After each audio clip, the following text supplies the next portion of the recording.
It has been 5 weeks since I've started the 75 Hard Personal Finance Challenge. And in today's video, I'm going to be sharing what has been working, what has not been working, and what I plan on doing for the month of September. Let's get right into it. Hey y'all, welcome back to the channel. If you are new here, my name is Nikki. If you are returning, and welcome back. Now, we're in a new month. We are 5 weeks in. We are on day 36 at the time of filming this video. And I just want to check in with y'all. First of all, let's go ahead and just get the elephant out of the room, because so many of you have been really concerned about my AC. I know I put it in my short form videos every single day up until I actually got it fixed, but I finally got the AC situated. So I know in a previous video I asked what you would focus on, but I am so happy that I had patience. Even though I was hot as heck, I had patience before I actually called the experts. So what actually happened, you guys? Someone in my community got yard work done and they end up hitting the generator, the transformer, or something where the power is stored. Somebody hit that, one of my neighbors, whoever had yard work done, they hit that box and I only had half power. Now I did have power, like my lights work and stuff like that, but anything that required a lot of voltage, I guess, would not work. Like my stove would not work. My dryer for the laundry would not work.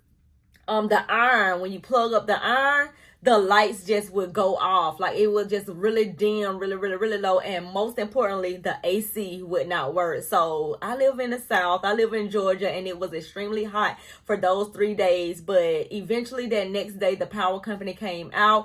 I didn't even know that I had a power issue. Remember, I'm just telling you that the AC went out. I'm thinking it's an electrical problem. I'm just thinking the worst at this point. But I'm so glad that I was patient and I didn't really go out spending unnecessary money, because this fix actually cost me $0.00. Let's just keep our fingers crossed on that, and they don't charge me on the bill, on the light bill, because I don't know if this, they didn't say it was going to cost me or whatever, but I'm just hoping that they don't put this type of fee on the light bill, and hopefully my lights don't go up, or I don't know. I'll keep you posted on that, but I just wanted to go ahead and clear that up, because I know so many of you were worried about me in the comments, and you told me to go ahead and fix the AC. So we got that situated. That is out of the way, and now we're going to be getting into the plans for September.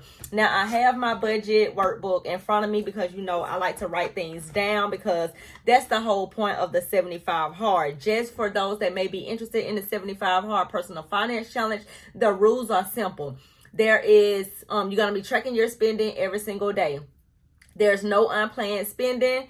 There's going to be 15 minutes of financial education. You're going to be reviewing your budget daily, and you're going to be making one small wealth action. Now, when I started this August 1st, I did not know how I was going to do this. I just knew that I needed to be looking at my budget every single day, and I needed to be writing things down every single day, because you know I was doing my budget on a week-to-week basis, and your girl can eat up a budget. I can eat up a budget, and by Sunday, the money is already gone, and I'll be looking crazy. So I wanted to prevent myself from overspending. I wanted to be able to give myself a budget and stick within that budget. So for the month of August, I did that gracefully. I stayed within my budget on every single category. Now, I like to budget by budget categories. You don't have to actually do yours like that, but I just find it easy to kind of like stay on track when it comes to the budget, for as knowing how much money I give myself, because I only have 7 different categories. So that means I only have to remember 7 different numbers. So I'm going to go ahead and start off with my savings. We're going to go through these budget categories from the most important to the least important. I'm going to give you what I budget, or what I'm budgeting for the month of September. So for savings, I'm budgeting $457.56. I'm still only focusing on my retirement and my investing. I have paused my personal savings, because I used to put $250 every single time that I'm paid into that category. But right now, I'm trying to do both at the same time. And not even going to lie, I'm trying to do paying off debt and saving money over there, but I want to do it in a way where I'm not locked in on a set amount. Now, once I get out of debt, of course, I can put, with, a set amount. I can go back to the set amount. But right now, currently, sometimes I can put $250. Sometimes I can put $500 if I choose to do so. So I want to kind of like do it my own way and put whatever I want to put in that account. So that's why I've paused my personal savings with the automated draft. But I'm still funding that account, just not the $250 every single time that I'm paid.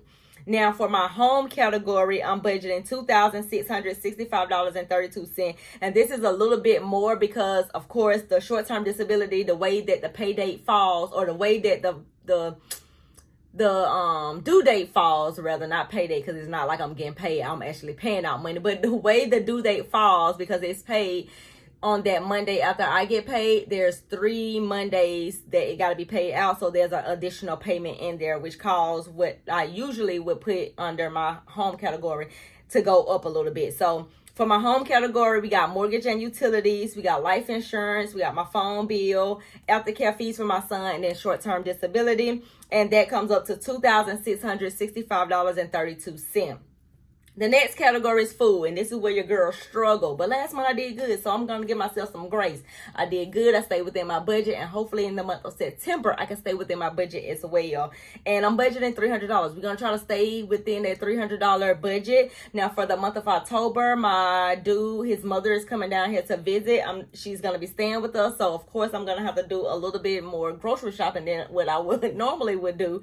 So, and we got a lot of food right now. So right now we don't really need to go grocery shopping or whatever like that. So hopefully this $300 will kind of like last me, where I can kind of like roll it over to next month, because she is coming at the beginning of the month. And yeah, I might not have to use all of this money, or I might not have to even do much next month, being that we do still have a lot of food left. And then with those days that I couldn't cook anything, those 3 days, we kind of like save food on on those days. Now, for transportation, I'm budgeting $200 because I'm giving myself like a $50 budget weekly, and I'm doing that on Fridays. But I may have to take that up to $250, because I realized last month I was getting a little bit close to that $250 mark, but I didn't necessarily go over it. So I feel like $250 a month may be my safe zone, but I'm gonna play this month out just to see how it goes. If I need to pull money, or if I need to go over this budget, I would definitely pull it out of my miscellaneous spending, because I give myself miscellaneous spending every single month as well. So for transportation, just $200 that I'm budgeting for the month of September. The next budget category is subscriptions, and I'm budgeting $61.98 for subscription. We got Apple subscriptions, we got Google storage, and we got the Beat Life membership. So $61.98 for those. The next one is debt payment. Now, I have paid off all of my credit cards, officially credit card free, you guys. Officially credit card free. I've already sent that money over to the card that I was sharing with someone, paid off my part. If they want to continue on making payments, I'm going to let them, but your girl is done with credit cards. So I am credit card debt free. I am collections free. Only thing I have remaining is my house and my student loans, and I am so freaking happy. But I'm sick of this Merit credit card charging me $4 every single month just to have this open. There's no balance on this card, but I guess just to have it open, they're charging me $4. I still got to call them to figure out maybe I can get that waive every month, or what I need to do to, try to get rid of this $4 payment, because I don't want that down there on my worksheet. I don't want no credit cards on my worksheet, even though it's not balance, is just a monthly fee. This is $4, so that's what I'm budgeting for the month of September. Now for miscellaneous / sinking fund, this is where it gets a little hectic, because I did put some sinking funds in there as well. Now I'm going to be taking out half of the mortgage and utilities and putting that to the side, so that's going to be $875.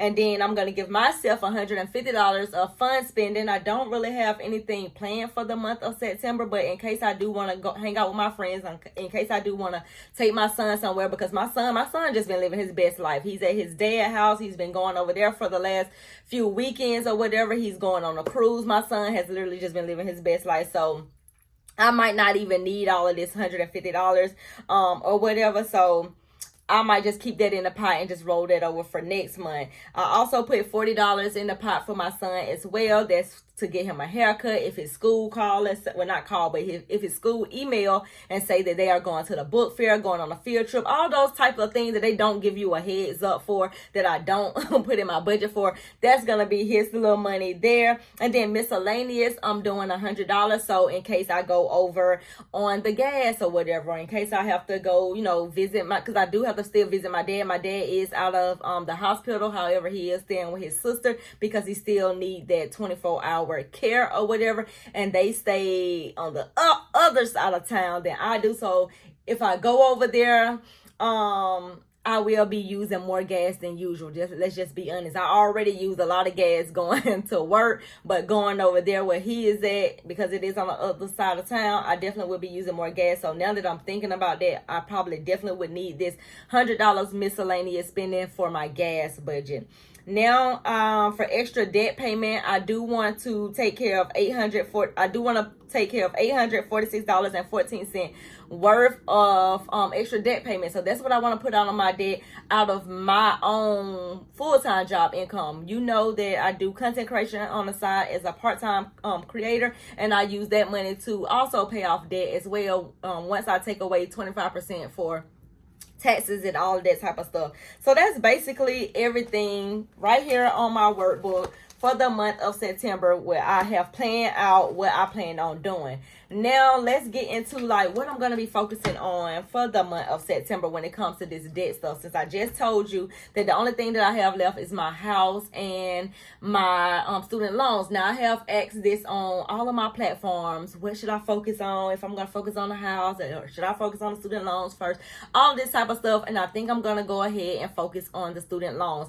I'm going to be working the debt snowball method when it comes to the student loans, and my first thing is to get rid of the smallest student loan, which is $333. I'm definitely going to get rid of that this month, while, you know, still, because there's no payments on it as of right now, because I am in deferment.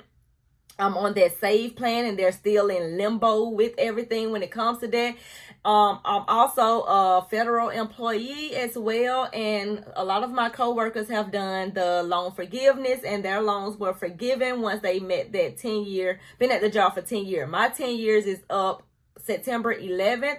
So I'm coming up on my 10-year, and you best believe I'm still going to apply. Now, you know, we have a new president, so I'm not sure if the loan forgiveness thing is still in effect or whatnot, but I'm going to just try. There is no harm in trying, but I'm still going to be taking care of the student loans using the debt snowball. So I'm still going to pay off $333 for the month of September when it comes to the student loans, and then I will move on to the next one. And I'm also, with the remaining portion of the $800 and something, I will be using that money to go towards the next student loan. Since there isn't any payments, I'm just going to try to be knocking these student loans down, while also I'm going to be trying to set aside money for a housing emergency fund or something like that. I don't know exactly what I'm going to call it, but this no AC thing and all this type of stuff that was going on in this house, it made me realize that maybe I should have a emergency fund just for the house itself, and not having to pull it out of my personal emergency fund, out of my personal savings.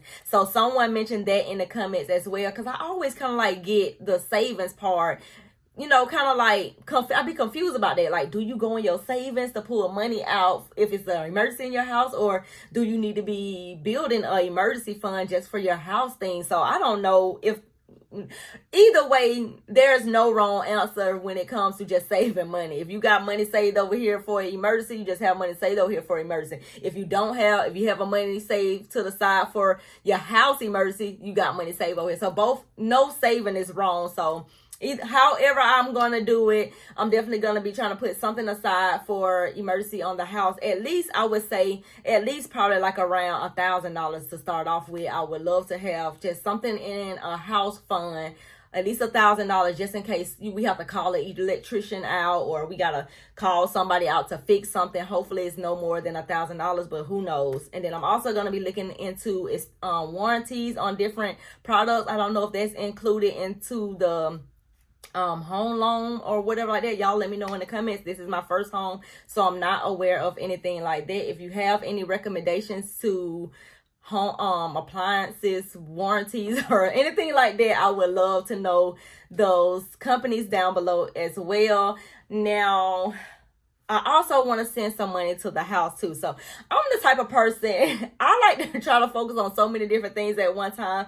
And I know that's going to take me a little bit longer to get things paid off. But if I could send at least $100 to my mortgage principal, I'm gonna do that because I feel like $100 is doable for me to send extra to the mortgage payment while also still working the debt snowball on the student loan. So I'm gonna try to do that as well, and I'm gonna let y'all know how it goes, you know, when we check in every single week and see how it's going. If I don't like it, of course your girl will stop it in a heartbeat, because when I get too confused or when things get too chaotic, I just stop everything. And I don't want to stop everything. I want to at least keep something going. And if I have to choose between what I want to keep going and what I want to stop, it's definitely going to be keeping the student loans getting paid off going, because I definitely want to get rid of that. I'm in $40,000 worth of student loans, and that would just be so amazing to just only focus on my house once I get these student loans paid off.